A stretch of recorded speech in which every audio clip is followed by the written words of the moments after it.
Assalamualaikum warahmatullahi wabarakatuh. Perkenalkan, nama saya Rasmiati Tarate, program studi pendidikan bahasa dan sastra Indonesia. Di sini saya akan menjelaskan materi tentang perkembangan peserta didik. Ada 7 poin materi yang akan saya jelaskan.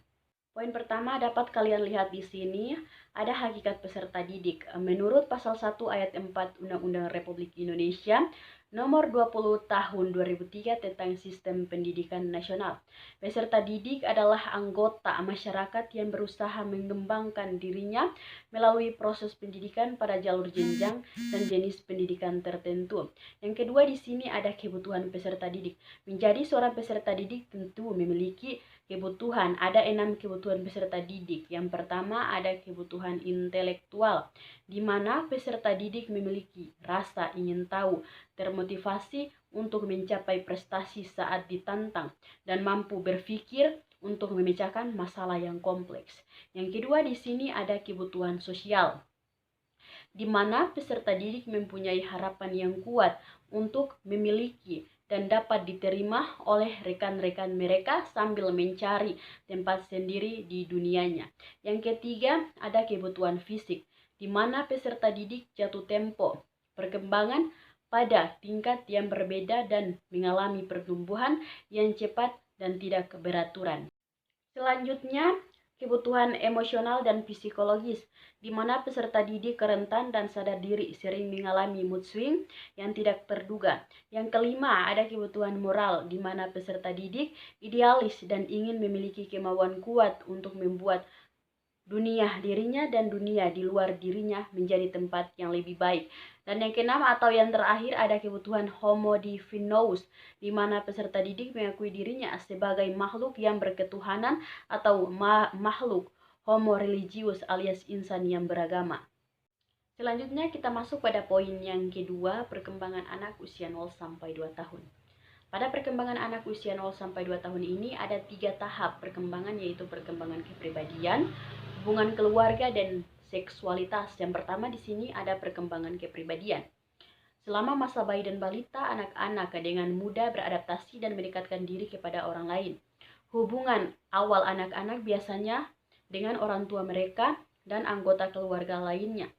Menurut Erik Erikson, pada fase bayi ini anak sangat tergantung pada pengasuh untuk mendapatkan pakaian, makanan, kehangatan, dan pengasuhan.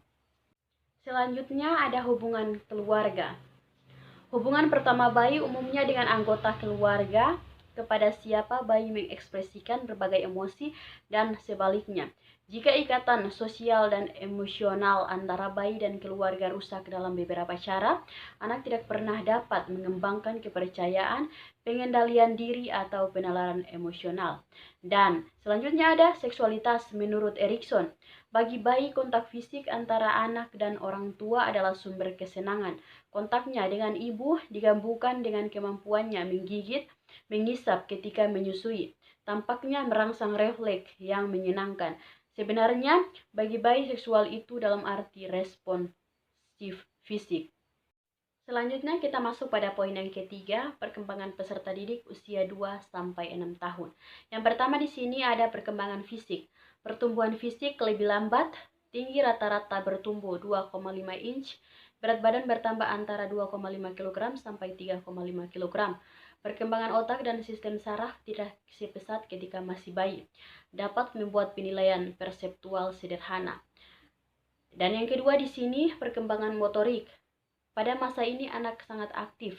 Kontrol motoriknya sudah baik sehingga sudah mampu naik dan turun tangga sendiri, dapat meloncat-loncat, lari-lari, serta pada umur 5 tahun gerakannya hampir menyerupai orang dewasa. Yang ketiga, perkembangan kognitif. Pada usia 2 sampai 6 tahun, cara berpikir anak-anak masih bersifat konkret, belum abstrak, egosentris. Dalam pemecahan persoalan-persoalan, anak hanya memandang satu aspek dari persoalan tersebut dan mengabaikan segi-segi lainnya. Selanjutnya, perkembangan bahasa. Perbendaharaan kata bertambah banyak dan kaya. Anak dapat menggunakannya dengan lebih efisien dan luas. Bicaranya menjadi lebih kaya, lebih mudah dimengerti, dan kompleks. Bila pada umur 2 tahun anak baru bisa menggunakan satu kata, dalam pembicaraan-pembicaraannya, maka pada umur 4 tahun sudah bisa menyusun kalimat dengan 6 sampai 8 kata. Selanjutnya masuk pada poin yang keempat, perkembangan peserta didik usia sekolah dasar. Yang pertama, perkembangan fisik anak sekolah dasar. Pertumbuhan fisik cenderung stabil, keterampilan gerak mengalami kemajuan pesat, semakin lancar, lebih berkoordinasi dibanding masa sebelumnya. Selanjutnya, pertumbuhan kognitif anak sekolah dasar. Anak berpikir logis terhadap objek yang konkret, sudah dapat memecahkan masalah yang konkret, dan berpikir secara indukatif. Selanjutnya, perkembangan bahasa peserta didik sekolah dasar. Yang pertama, perubahan perbendaharaan kata. Bersamaan dengan masa-masa sekolah, anak-anak semakin banyak menggunakan kata kerja seperti memukul, melempar, menendang, atau menampar. Membaca berperan penting dalam mengembangkan bahasa. Yang selanjutnya, perkembangan moral peserta didik sekolah dasar. Yang pertama, sudah memahami aturan norma dan etika yang berlaku di masyarakat, dan perilaku moral banyak dipengaruhi oleh pola asuh orang tua dan perilaku moral dari orang sekitar. Selanjutnya, ada perkembangan emosi peserta didik sekolah dasar. Yang pertama, emosi memainkan peran yang penting dalam kehidupan anak. Pergaulan semakin luas yang membuat anak belajar bahwa emosi yang kurang baik tidak diterima oleh temannya. Selanjutnya, anak belajar mengendalikan emosi yang kurang diterima oleh orang lain seperti amarah, menyakiti perasaan orang lain, dan ketakutan, dan sebagainya. Selanjutnya ada perkembangan sosial peserta didik sekolah dasar.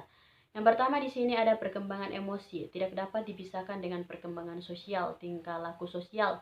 Yang kedua, orang di sekitar yang banyak mempengaruhi perilaku sosialnya. Dan yang ketiga, interaksi dengan keluarga, teman, sekolah, dan guru memiliki peran penting.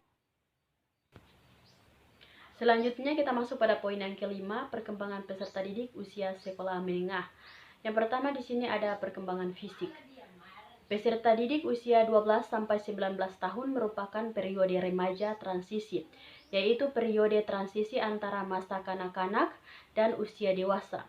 Periode ini merupakan masa perubahan yang sangat besar. Yang kedua di sini adalah masalah kesehatan. Ada beberapa masalah yang sering dialami oleh peserta didik usia 12 sampai 19 tahun, diantaranya yang pertama adalah gangguan makan, yang kedua depresi, dan yang ketiga adalah penyalahgunaan zat. Selanjutnya masuk pada poin yang keenam, perkembangan kepribadian peserta didik dengan kecerdasan ganda. Pengertian kecerdasan. Menurut William Stern, kecerdasan adalah kapasitas umum dari kesadaran individu untuk menyesuaikan pikirannya terhadap persyaratan atau tuntutan baru. Faktor-faktor yang mempengaruhi kecerdasan. Yang pertama di sini ada faktor bawaan atau biologis. Yang kedua, faktor minat dan pembawaan yang khas. Yang ketiga, faktor pembentukan atau lingkungan. Yang keempat, faktor kematangan. Yang kelima, faktor kebebasan. Yang keenam, faktor pengalaman. Yang ketujuh, kemauan dan keputusan. Yang kedelapan, aktivitas belajar dan kegiatan harian. Dapat kalian lihat di sini ada berbagai jenis kecerdasan. Di antaranya yang pertama adalah kecerdasan linguistik, yang kedua matematika logis, yang ketiga keruangan, yang keempat kinestetik jasmani, yang kelima musikal, yang keenam interpersonal, yang kelima intrapersonal, yang keenam naturalis, yang ketujuh kecerdasan adversarial, yang ke-8 kecerdasan moral, dan yang ke-9 atau yang terakhir ada kecerdasan spiritual.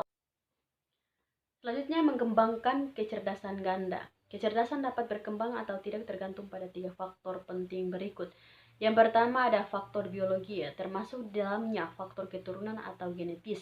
Yang kedua secara hidup pribadi, termasuk di dalamnya pengalaman-pengalaman dengan orang tua, guru, teman sebaya, dan orang lain, baik yang membangkitkan atau menghambat perkembangan kecerdasan. Dan yang ketiga ada latar belakang kultural dan historis, termasuk waktu dan tempat peserta didik dilahirkan dan dibesarkan.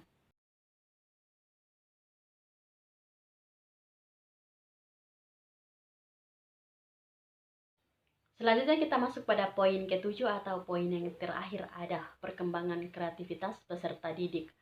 Perkembangan kreativitas adalah upaya memperluas ciri-ciri khas yang dimiliki oleh individu yang menandai adanya kemampuan untuk menciptakan sesuatu yang sama sekali baru atau kombinasi dari karya-karya yang telah ada.